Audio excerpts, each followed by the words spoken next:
At the end of every year, we as a society participate in a very cute and very successful marketing campaign by Spotify, Spotify Wrapped. Spotify Wrapped is a viral marketing campaign that the streaming service started in 2016, where they compile all of your streaming analytics and put your top artists, songs, genre, etc. in cute graphics for you to reshare and repost on your social medias. In 2019, Spotify would also adopt the social media story format like you'd see on Instagram or Snapchat, where you click through your recap and it tells you little jokes and whatever. Spotify Wrapped is an extremely successful marketing campaign where you get to see a little peek into your friends and acquaintances and random online strangers' lives. It's a very interesting, little bit intimate look into people's lives. It's kind of like, to me, when you get to see someone's house that you don't really know. This isn't really information people would voluntarily share, but Spotify puts it in such a format where it's easy to reshare, and because everyone's doing it, people feel emboldened to post their own Spotify Wraps, even if they're a little bit embarrassed, but everyone's doing it. So here's my Spotify Wrapped. Thanks for asking.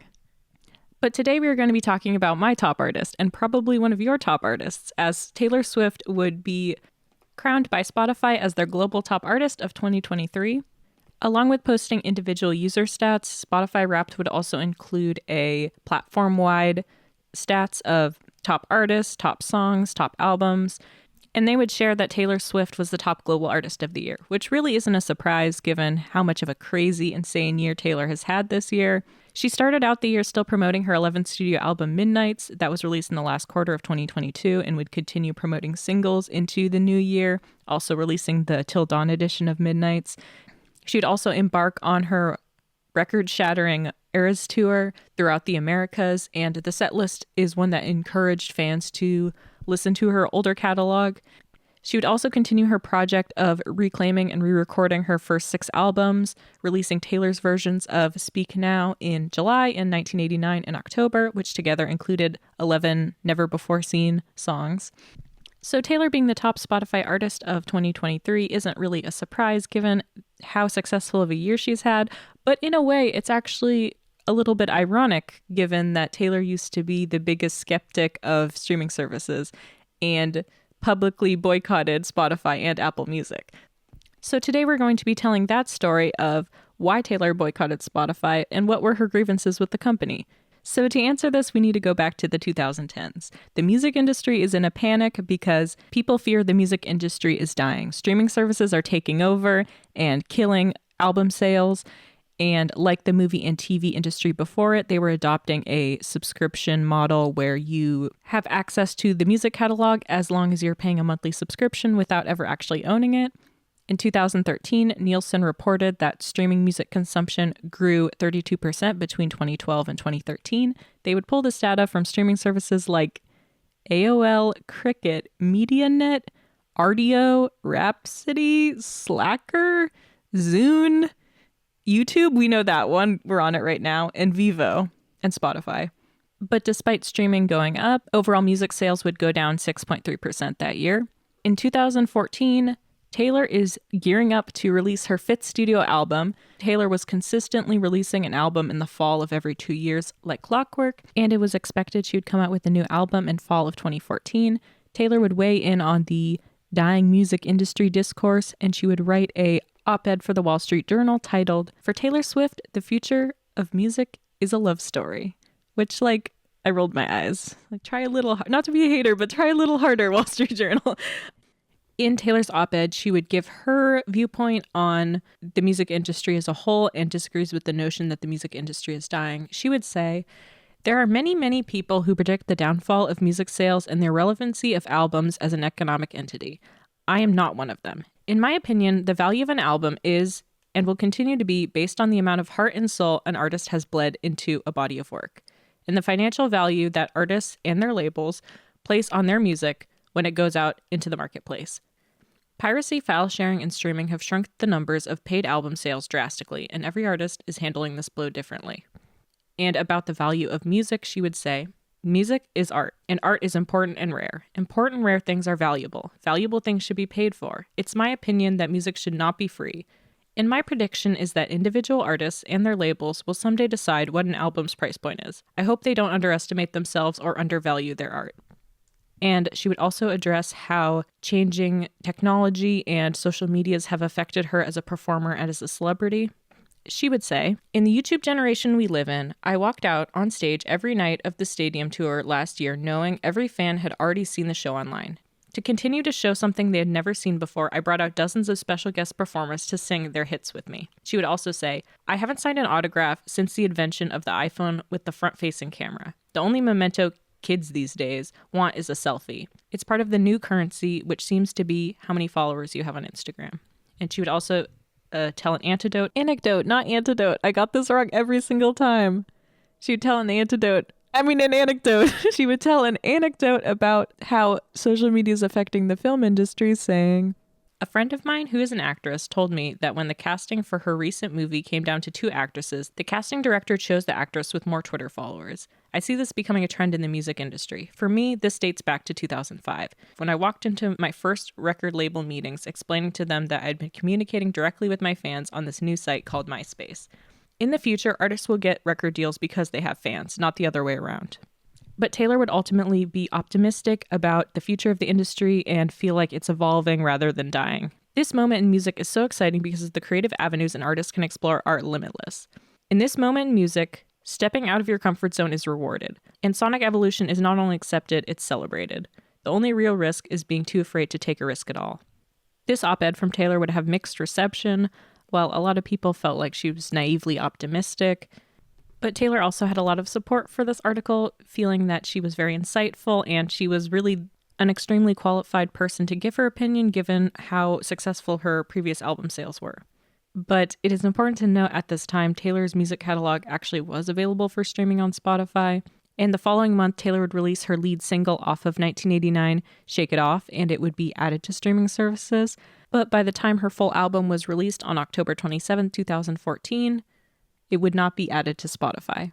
But the release of 1989 would be extremely successful as Taylor's transition into purely pop music, and it would be the only album of 2014 to exceed more than 1 million album sales, and it would also be the highest first week sales of an album since 2002. And the following week, Taylor's entire music catalog would be pulled off of Spotify, shocking her fans with no statement about what was happening. But Spotify as a company would make a statement, and in a blog post, I want to say it was really hard to find this blog post and it's been erased everywhere. Even I couldn't find it on the Wayback Machine. Despite it being scrubbed from the internet, it's still available on their Tumblr even today. So in the statement, they would say, "We love Taylor Swift, and our 40 million users love her even more. Nearly 16 million of them have played her music in the last 30 days, and she's on over 19 million playlists. We hope she'll change her mind and join us in building a new music economy that works for everyone. We believe fans should be able to listen to music whenever and wherever they want, and that artists have absolute right to be paid for their work and protected from piracy. That's why we pay nearly 70% of our revenue back to the music community. P.S. Taylor, we were both young when we first saw you, but now there's more than 40 million of us who want you to stay, stay, stay. It's a love story. Baby, just say yes." And they would put a little playlist poetry for Taylor Swift. And in this playlist, it would have songs that together would spell. Also, this playlist is still up on Spotify, which I think is funny. "Hey, Taylor, we wanted to play your amazing love songs, and they're not here right now. We want you back with us. And so do your fans." They would also post this playlist called "What to Play While Taylor's Away." At first, I thought there was a theme to this playlist like the other one, but it just kind of seems like popular songs from 2014. 3 days later, Taylor would give an exclusive interview with Yahoo Music, and she would answer questions about the success of 1989, along with her reasoning behind pulling her music from Spotify. There were some predictions that 1989 would sell 650,000 copies, despite it reaching over 1 million, and that would be lower than her Red album sales were in the first week. And she would answer this question saying, "While I understand there's been a huge shift in the economic landscape and the perception of music has changed a lot in the last 2 years. So when I saw that number that was lower than what we'd done before as predicted, I didn't know what to expect anymore, because I hoped I had created something that people would want to buy. But I don't know what's happening in people's minds. I was hoping and praying that people still perceived there to be value in someone's musical creation. And when asked about her viewpoint on streaming services, she would say, "In the landscape of the music industry itself is changing so quickly that everything new, like Spotify, all feels to me a bit like a grand experiment. And I'm not willing to contribute my life's work to an experiment that I don't feel fairly compensates writers, producers, artists, and the creators of music. And I don't agree with perpetuating the perception that music has no value and should be free." I wrote an op-ed in the Wall Street Journal this summer that basically provides my views on this. I try to stay really open-minded about things because I do think it's important to be part of progress. But I think it's still up to debate whether this is actual progress or whether it is taking the word music out of the music industry. Also, a lot of people were suggesting to me I try putting new music on Spotify would shake it off, so I was open-minded about it. I thought, I'll try this, I'll see how it feels. It didn't feel right to me. I felt like saying to my fans, if you create music someday, if you create a painting someday, someone can just walk into a museum, take it off the wall, rip off the corners of it, and it's theirs now, and they don't have to pay for it. I didn't like the perception that it was putting forth, and I decided to change the way I was doing things. Taylor would also be on the cover of Time magazine and to do an interview with them November 2014. Another interesting parallel to this year of Taylor being Time's Person of the Year, Taylor again would be asked why she removed her catalog from Spotify, and she would definitely give a bit of a more curt answer this time, saying, "Well, they can still listen to my music if they get it on iTunes. I'm always up for trying something, and I tried, and I didn't like the way it felt. I think there should be an inherent value placed on art, and I didn't see that happening, perception-wise, when I put my music on Spotify. Everyone's complaining about how music sales are shrinking, but nobody's changing the way they're doing things. They want to keep running towards streaming, which is, for the most part, what's been shrinking the numbers of paid album sales. With Beats Music and Rhapsody, you have to pay for a premium package in order to access my albums, and that places a perception of value on what I've created. On Spotify, they don't even have any settings or any kind of qualifications for who gets what music. I think people should feel that there is a value in what musicians have created, and that's that. I wrote about it this July. I wrote an op-ed in the Wall Street Journal. This shouldn't be news right now. It should have been news in July when I went out and stood up and said I'm against it. So this is really kind of an old story." The founder of Taylor's record label, Big Machine Records, Scott Borchetta, would also echo Taylor's points in interviews when he was asked about it. He would say, "They have a good player, it's a good service, and they're going to have to change their ways on how they do business. If you're going to do an ad-supported free service, why would anyone pay for a premium service? It can't be endless free. Give people a 30-day trial and then make them convert. Music has never been free. It will always cost something, and it's time to make a stand, and this is the time to do it." Because of this war brewing between Spotify and Taylor Swift, the founder of Spotify, Daniel Ek, would make a lengthy blog post defending Spotify and rebut criticism that Spotify doesn't properly compensate artists. In his essay titled $2 billion and Counting, he would start it by saying, "Taylor Swift is absolutely right. Music is art.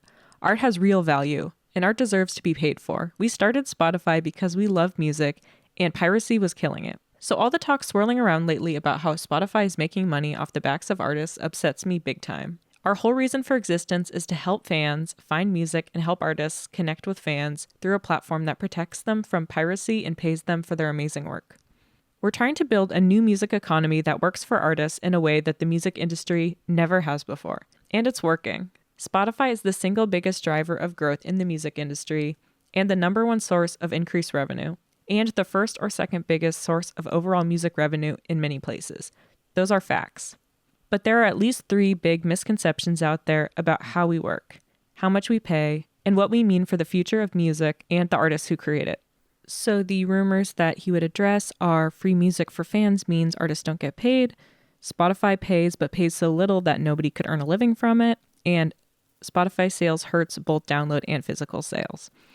And he makes interesting points in this article. I guess you can read the whole thing. I've always been curious about how much Spotify does pay, but about paying for Taylor Swift's catalog, he would say, "At our current size, payouts for top artists like Taylor Swift before she pulled her catalog are on track to exceed $6 million a year and are only growing. We expect that number to double in a year. Any way you cut it, one thing is clear. We're paying enormous amounts of money to labels and publishers for distribution to artists and songwriters, and significantly more than any other streaming service. And also about Taylor Swift, he would say, she sold more than 1.2 million copies of 1989 in the US in its first week, which is awesome. We hope she sells a lot more because she's an exceptional artist producing great music. But she's the only artist who has sold more than 1 million copies in an album's first week since 2002. In the old days, multiple artists sold multiple millions every year. That just doesn't happen anymore. People's listening habits have changed, and they're not going to change back. You can't look at Spotify in isolation. Even though Taylor can pull her music off Spotify, where we license and pay for every song we've played, her songs are all over services and sites like YouTube and SoundCloud, where people can listen all they want for free. To say nothing of the fans who will just turn back to pirate services like Groove Shark. And sure enough, if you look at the top spot on the Pirate Bay last week, there was 1989.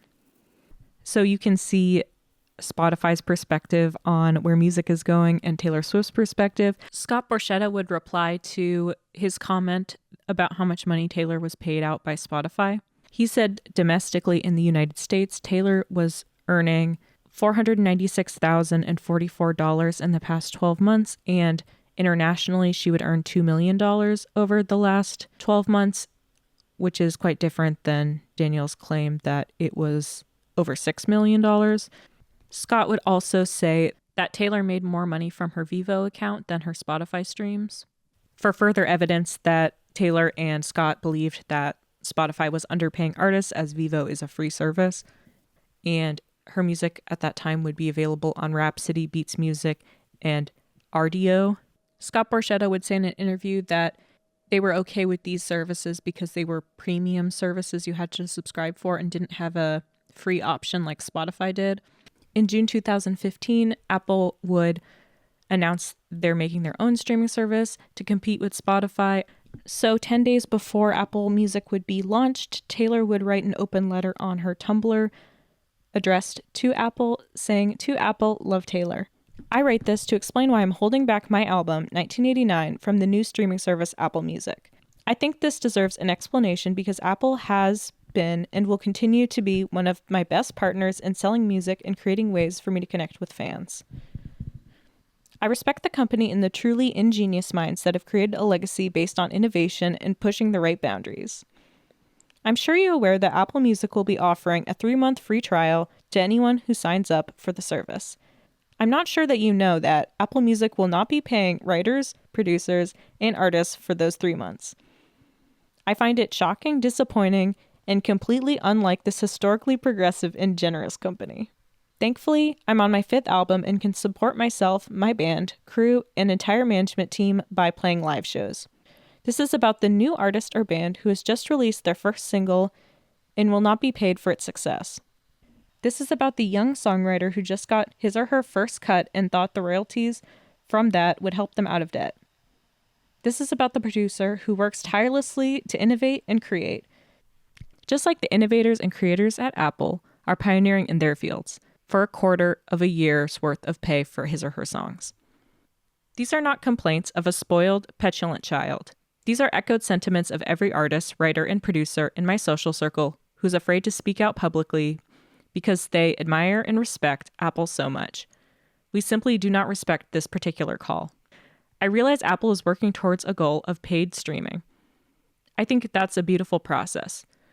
We know how astronomically successful Apple has been, and we know this incredible company has the money to pay artists, writers, producers, even if it's free for fans trying it out. 3 months is a long time to go unpaid. It is unfair to ask anyone to work for nothing.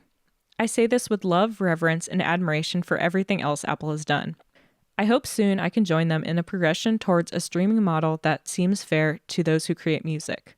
I think this could be the platform that gets it right. But I say to Apple, with all due respect, it's not too late to change this policy and change the minds of those in the music industry who are deeply and gravely affected by this. We don't ask for free iPhones. Please don't ask us to provide you with our music for no compensation. Taylor. The same day as Taylor made this post, Eddie Q, who was an executive at Apple, would respond to Taylor's open letter in a tweet saying, "We hear you at Taylor Swift 13 and indie artists. Love Apple. # Apple Music will pay artists for streaming, even during customers' free trial period." He would also say in an interview, "When I woke up this morning and saw what Taylor had written, it really solidified that we need to make a change. And that's why we decided we will now pay artists during the trial period." Can I just say, the fact that Apple almost got away with not actually having to pay artists basically to use artist music for free as promo for their service and not pay them is crazy. And Apple's able to have this great PR spin that they're paying artists for their music even though they're literally doing the complete bare minimum. That day, Taylor would post on Twitter saying, "I am elated and relieved. Thank you for your words of support today. They listened to us." She would also tweet a couple days later, "After the events of this week, I've decided to put 1989 on Apple Music, and happily so." She would add in another tweet, "In case you're wondering if this is some exclusive deal you've seen Apple do with other artists, it's not. This is simply the first time it's felt right in my gut to stream my album. Thank you, Apple, for your change of heart." Taylor's boyfriend at the time, Calvin Harris, would tweet the same day saying, "I just played a gig inside of a giant owl and my girl just changed the entire music industry. What a day." Which is pretty cute, I guess. And no, I'm not going to look up what "I just played a gig inside of a giant owl" means, and we're going to leave that to the imagination. In August 2015, Taylor would do an interview with Vanity Fair, and she would be asked, among other things, about her streaming service opinions, and she would explain her reasoning behind writing the open letter to Apple on her Tumblr, saying, "I wrote the letter at around 4 a.m. The contracts have just gone out to my friends, and one of them sent me a screenshot of one of them. I read the term zero compensation to rights holders. Sometimes I'll wake up in the middle of the night and I'll write a song, and I can't sleep until I finish." And it was like that with the letter. And about Apple's response, she would say, "Apple treated me like I was a voice of a creative community that they actually cared about. And I found it really ironic that the multi-million-dollar company reacted to criticism with humanity, and a startup with no cash flow reacted to criticism like a corporate machine."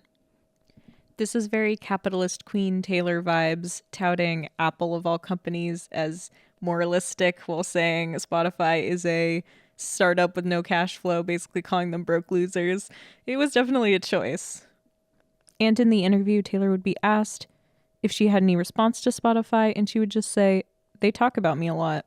Later this month, former One Direction member Zayn Malik would retweet a post about comparing Taylor's view of music to Miley Cyrus's. In a quote from Miley Cyrus, it would say, "I've made my money. If no one buys my album, cool, it's fine. I've got a house and I've got dogs that I love. I don't need anything else." And the tweet would compare that to a quote from Taylor saying, "People can get my music if they buy it on iTunes. I'm always up for trying something, and I tried it and I didn't like the way it felt." And then the Twitter user Female Texts would put the caption on this post, "The difference is astounding." This would lead to a Twitter spat between Zayn Malik and Taylor's boyfriend at the time, DJ and producer Calvin Harris. And it would start with Calvin going, "You've made your money? Cool. Fuck the 99% of musicians who depend on these services to survive, right? Fuck them. If you don't get what it means when a successful artist uses their celebrity to benefit every other musician and songwriter in the industry, ... stay out of my fucking mentions, please. While you kids are refreshing voting Teen Choice Awards, there's some poor fucker in a basement making your new favorite record trying to survive. Meaning, ...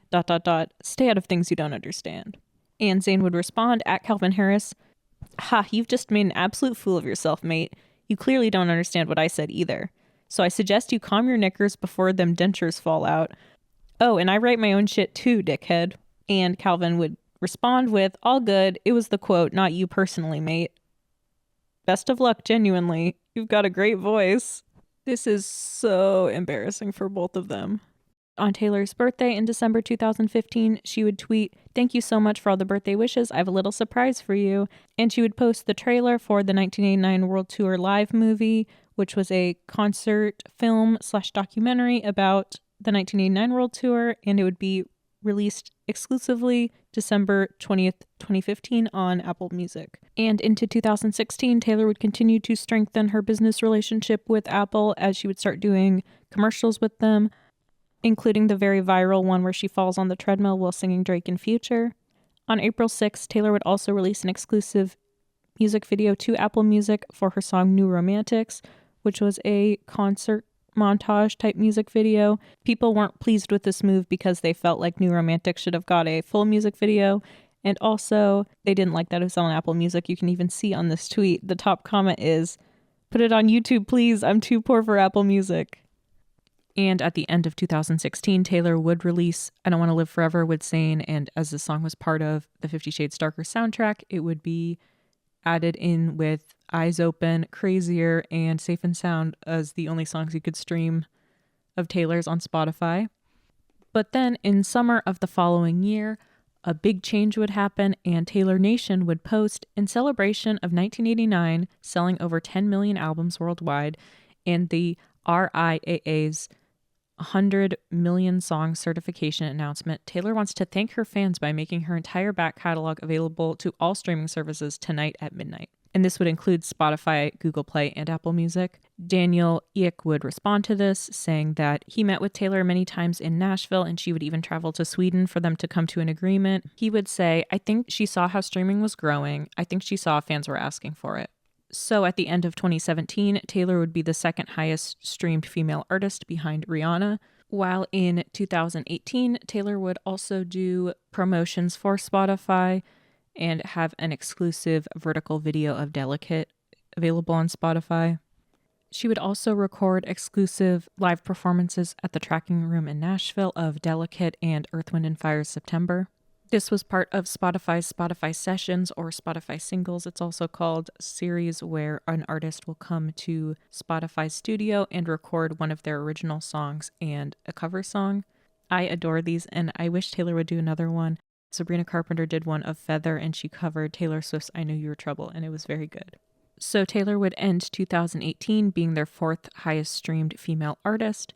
And in 2019, Taylor would release her seventh studio album, Lover, and the first album under her new record label. Prior to this album coming out, she would do a collaboration with Spotify where she would share never before heard lyrics of her new album and make a playlist of her favorite love songs on Spotify. Here's the playlist if you want to listen to it. One of the songs on this playlist is Looking for America by Lana Del Rey, and I thought it was funny. I stumbled across the Lana Del Rey subreddit where they're talking about it, and the comments say, "I feel like a Taylor and Lana collab is starting to seem more likely than a Lana and Marina one now." And then someone else said, "I wouldn't be surprised if Lana co-wrote a song with Taylor and Jack." Sparkle emoji. Literally snow on the beach. You predicted it. With Lover, Taylor and Brendan Urie would also promote the exclusive vertical video of Me on Spotify, which is just a video of them lip syncing to Me. And Taylor would do the mini exclusive vertical videos that like loop for all the other songs. Am I the only one who turns these off in my Spotify settings? Let me know in the comments. And with the success of Lover, Taylor would be the third top female streamed artist in 2019 on Spotify, behind Billie Eilish as number 1 and Ariana Grande as number 2. And impressively, Ariana and Billie were 2 and 3 on most streamed artist, regardless of gender, behind Post Malone, and 4th and 5th were Ed Sheeran and Bad Bunny. Well, the following year, in 2020, Taylor would release her album Folklore. She would also do Spotify exclusive vertical videos for this album. And at the end of this year, Taylor would release the sister album to Folklore, Evermore. Taylor would win an Apple Music Award, which sounds like a fake award show. She would win Songwriter of the Year. Spotify is reporting purely on the numbers, while Apple Music is doing this subjective type panel decides who wins type award. They are very secretive about reporting their streaming numbers compared to Spotify. And on Spotify in 2022, Taylor would be the second highest most streamed female artist behind Billie Eilish, and no woman would be in the top 5 global artists of that year. And in 2021, Taylor would start her project of re-recording and re-releasing her masters as Taylor's versions, and she would release Fearless Taylor's version in the spring and Red Taylor's version in the fall. And at the end of this year on Spotify, she would be the second highest streamed global artist behind Bad Bunny. This year, they would completely abandon the male and female category and just opt for a global top artist. Then the following year in 2022, which I guess is last year, she released Midnights, and she was the second most streamed artist globally behind Bad Bunny. And then following her was Drake, The Weeknd, and BTS. And then this year, she would be the top global artist. She would also make an appearance on some of the other charts, having the 6th most streamed song globally of Cruel Summer and the 10th most streamed song globally, Antihero. Midnight's would be second on top albums streamed globally, and Taylor's 2019 album Lover would be 7th on this list. I think Cruel Summer being a single really pushed it, and also it being the opening of the Eras tour. She'd also record the special message for Spotify. Oh, hi. This is a special message from me to you. Basically a thank you note, honestly. I'm kind of obsessed with this video because I like how it's like looks like she's being held hostage. Like they didn't even mic her up. She's like in a green room. You hear people whispering in the background. It's just so chaotic. Well, on the Apple Music side, they would continue to do the Apple Music Awards, but would change it to recognize a single artist of the year.